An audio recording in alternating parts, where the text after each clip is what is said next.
तीन शब्द आते हैं। एक शब्द है मरण,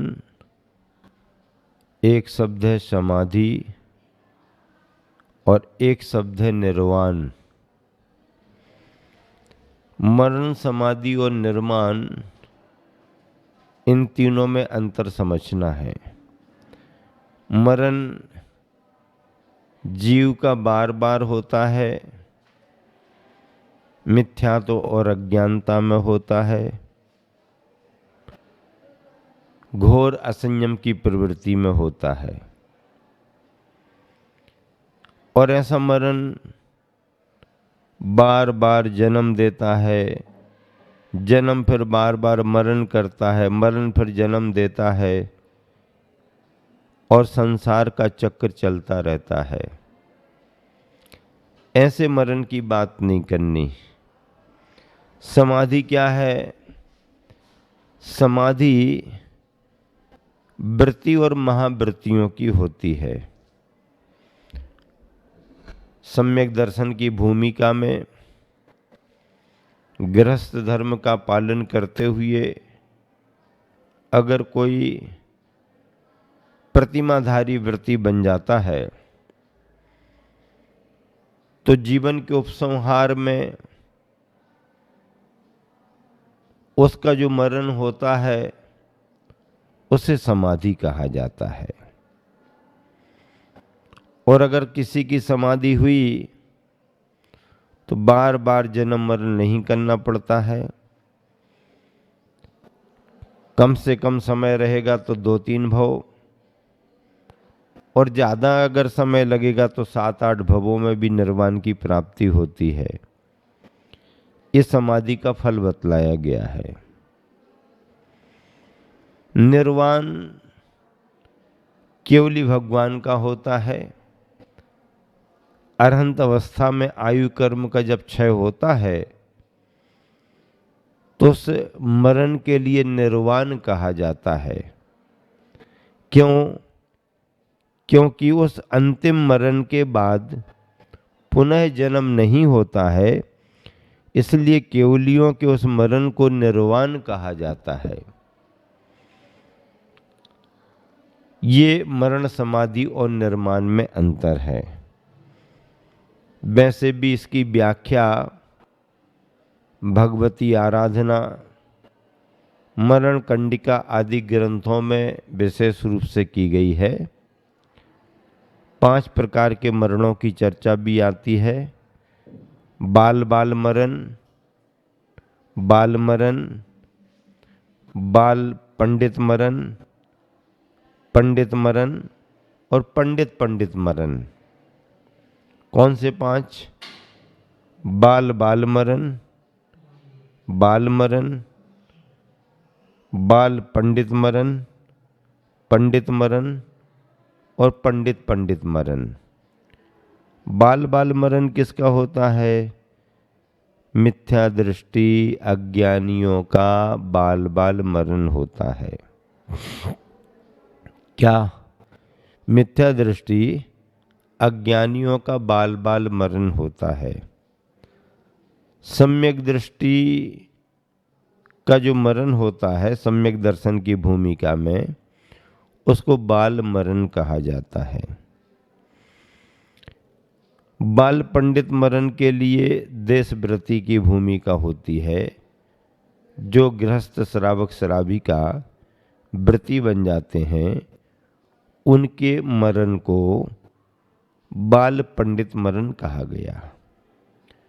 महाव्रती मुनि राजों की जो समाधि होती है उस समाधि को पंडित मरण कहा जाता है।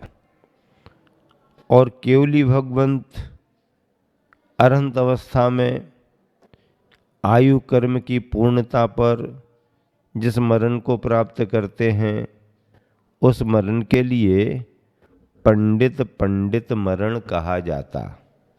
क्या कहा जाता? पंडित पंडित मरण कहा जाता है। क्यों? क्योंकि वह केवलियों की अरहंत अवस्था की बात है। सामान्य जन की बात नहीं। अब पंडित नाम क्यों दिया? तो जो संयमी बने, संयम को धारण करे सो पंडित है। देशवृत्ति बने तो बाल पंडित कह दिया, महावृत्ति बने सो पंडित कह दिया, और केवली भगवान बन गए सो पंडित पंडित उनका मरण हो गया। पंडित शब्द का अर्थ ही इस रूप में लगाओ आप सभी जन कि जो संयम की श्रेणियों में आगे बढ़ रहा सो पंडित। कोरे शास्त्रीय ज्ञान में आगे बढ़ गए तो बाहर से आप भले उनको पंडित जी कहते रहो, लेकिन वो पंडित नहीं है। संयम के क्षेत्र में पंडित की परिभाषा है, संयम के क्षेत्र में पंडित की परिभाषा है। इसीलिए इन मरणों में महत्वपूर्ण क्या है? महत्वपूर्ण बाल पंडित भी है, पंडित भी है और पंडित पंडित भी है। गुरुवर आचार्य विद्यासागर जी महाराज जी ने अपने जीवन काल में जिस संलेखना को प्राप्त किया है वह संलेखना पंडित मरण के रूप में है। संलेखना की विधियां भी बहुत हैं, पद्धतियां भी बहुत हैं।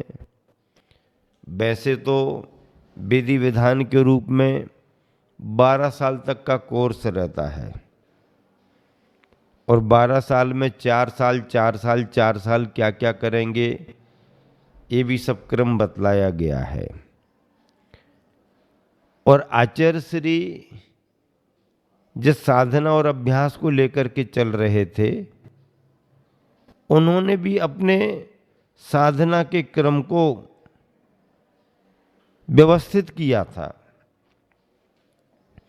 उनकी हर चर्या सुनिश्चित थी, उनका आहार पानी सुनिश्चित था, और संघ के लिए भी वो बार बार सचेत करते रहते थे, सावधान करते रहते थे कि मेरा संग से कोई लगाव नहीं है, मैं कभी भी इस सबसे निवृत्ति प्राप्त कर सकता हूँ। मैंने अपनी सारी जवाबदारियाँ पूर्ण कर ली, अब मेरे को कुछ करना नहीं है। ऐसा वो बार बार अपनी चर्चाओं में अपना भाव प्रकट करते थे। इस चंद्रगिरी पर उन्होंने चतुर्दशी को पाक्षिक प्रतिक्रमण किया, और पाक्षिक प्रतिक्रमण के बाद जंगल दोपहर को गए, दोपहर के समय जंगल गए। जंगल से वापस आने के बाद उन्होंने योग सागर जी को संकेत करके पास बुलाया और अपना भाव प्रकट कर दिया कि मैंने चतुर्दशी का प्रतिक्रमण किया है, और ये प्रतिक्रमण केवल चतुर्दशी का नहीं है, मेरा औतमार्थिक प्रतिक्रमण है। औतमार्थिक प्रतिक्रमण भी अपने आप में एक महत्व रखता है। प्रतिक्रमण की भूमिका में इरियापथ आहारचर्या और विहार से संबंधित है। इरियापथ प्रतिक्रमण रात्रिकालीन समय का रात्रिक प्रतिक्रमण, दिवसकालीन समय का दैवैशिक प्रतिक्रमण, 15 दिन में किए जाने वाला पाक्षिक प्रतिक्रमण, 4 महीना में किया जाने वाला चातुर्मासिक प्रतिक्रमण, और साल भर में वर्ष भर का किया जाने वाला सांवत्सरिक प्रतिक्रमण होता है। ये तो सब चलते रहते हैं, लेकिन एक अंतिम औतमार्थिक प्रतिक्रमण है जिसका कथन संलेखना के संदर्भ में है। संलेखना के संदर्भ में औत्मार्थिक होता है मन के सारे विकल्पों को छोड़कर और निर्विकल्पता का अनुभव करते हुए जो प्रतिक्रमण का पाठ किया जाता है और सारी जवाबदारियों से मुक्त हुआ जाता है। संघ के संचालन का विकल्प नहीं, समाज की व्यवस्थाओं का विकल्प नहीं, किसी को कोई निर्देश देने का विकल्प नहीं, उनसे ये कहा था वो करेंगे कि नहीं करेंगे ये विकल्प नहीं, इत्यादि प्रकार के विकल्पों से हट करके जो निर्विकल्प हो करके अंतिम रूप से अब मेरी संलेखना ही चलेगी ऐसा भाव करके जो प्रतिक्रमण किया जाता है वो औत्मार्थिक प्रतिक्रमण कहलाता है। औत्मार्थिक प्रतिक्रमण के बाद कोई प्रतिक्रमण नहीं, उसमें अपनी सर्व आलोचना हो जाती है। आचार्य श्री ने जो बिंदु दिए, जो संकेत दिए, तदनुसार उसमें उनके आचार्य पद के त्याग की भी बात थी। उन्होंने बुद्धिपूर्वक अपना आचार्य पद छोड़ दिया और जो भी बिंदु संघ संबंधी देने थे वो भी दे दिए गए। इसीलिए आचार्य श्री अपने आखिरी समय में, जबकि स्वास्थ्य उनका गिरता जा रहा था और चेतना जागृत बनी हुई थी, तब वह एकदम निर्विकल्प थे। इसी चंद्रगिरी क्षेत्र पर 17 फरवरी की वो मध्य रात्रि और उसके बाद 18 फरवरी की ओर बढ़ते हुए क्षणों में रात्रि के 2:35 पर तिथि अष्टमी निकल चुकी थी, नवमी की तिथि आ चुकी थी। उस नवमी की तिथि में प्रातःकालीन 2:35 के समय पर आचार्य श्री ने ओम शब्द का उच्चारण करते हुए अंतिम सांस ली। संघ उपस्थित था, संघ सेवा में तत्पर था, संघ संबोधन दे रहा था। सभी मुनिवर अपने अपने भावों से गुरुवर के लिए संबोधन दे रहे थे, सेवा में तत्पर थे। उस रात को एक क्षण के लिए भी गुरुवर को किसी ने छोड़ा नहीं। 2-2, 3-3 महाराज उपस्थित ही रहे। जो आवश्यकता महसूस हुई, सेवा वैयावृत्ति के रूप में तत्पर रहे। हम सब अपनी भक्ति से सेवा करते रहे, लेकिन लगता तो ये है कि गुरुदेव को किसी की सेवा की जरूरत ही नहीं थी। उन्होंने कहा ही नहीं कि आप ऐसा करो, आप वैसा करो। आप संबोधन दे रहे हैं तो ठीक है, और जागृति का संकेत ले रहे हैं तो वह संकेत देते भी थे कि आप हमारी फिक्र मत करो, हम सावधान हैं, हम अप्रमत्त हैं, और बार बार संबोधन करके मेरी निर्विकल्पता को बाधित मत करो। संबोधनों के क्षणों में वह अपना संकेत भी कर देते थे। प्रत्यक्ष देखा है, आखिरी समय तक उपस्थित रहे। ये मेरे जीवन का सौभाग्य था कि अपने गुरुवर के समाधि के क्षणों में, अंतिम दिनों में उनके चरणों में रहने का अवसर मिला। हाथ उठा करके उनका आशीर्वाद देना, माथे पर हाथ रख करके निकट से गौर से अपने को देखना, कितना बड़ा सौभाग्य था, बहुत बड़ा सौभाग्य था। चल कर के भी तो आए थे बहुत जल्दी जल्दी। अगर छुई खदान में 1 हफ्ते नहीं रुकते तो हमारे को 5-6 दिन और मिल जाते, वो अनमोल धरोहर होती, वो हमारे जीवन की और बड़ी पूंजी होती। लेकिन भाग्य से अधिक मिलता नहीं है, समय के पहले भी मिलता नहीं है।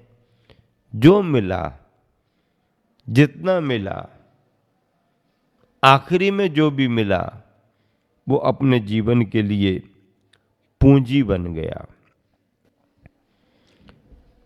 उस सब प्रसंगों को देख करके, उस परिस्थिति को देख करके, शारीरिक प्रतिकूलता की उन क्षणों में इतना समता भाव, इतनी कसायों की मंदता, कहीं कोई उफ नहीं, कहीं कोई आह नहीं, कहीं कोई चाह नहीं, इतनी निर्विकल्पता, इतनी श्रेष्ठता, इतनी अधिक कष्ट सहिष्णुता गुरुवर के जीवन का बहुत बड़ा आदर्श हम लोगों के लिए मिला।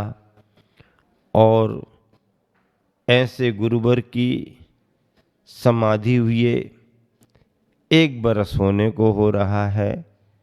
हम सब उसी भावना से प्रेरित होकर के अतिशय क्षेत्र चंद्रगिरी डोंगरगढ़ छत्तीसगढ़ में उपस्थित हुए हैं। 1 तारीख से लेकर के 6 फरवरी तक अनुष्ठान चलेगा, आयोजन होंगे। और हम इस अवसर को गुरुवर आचार्य श्री विद्यासागर जी महाराज की स्मृति का विशेष पावन पर्व मानेंगे। भावनाओं से अर्घ अर्पित किए जाएंगे। ग्रस्त श्रद्धालुजन उत्साह से गुरुवर की भक्ति करेंगे। समूचे देश में संदेशा पहुंच गया है, छत्तीसगढ़ में संदेशा पहुंच गया है, और निकटस्थ महाराष्ट्र मध्य प्रदेश में संदेशा पहुंच गया है। बस सब कुछ काम छोड़ करके और चंद्रगिरी की ओर आप सभी को आना है। आपने अगर आचार्य श्री को अपना गुरुवर माना है तो उनके समाधि के समारोह में आप सभी को उपस्थित होना ही होना है।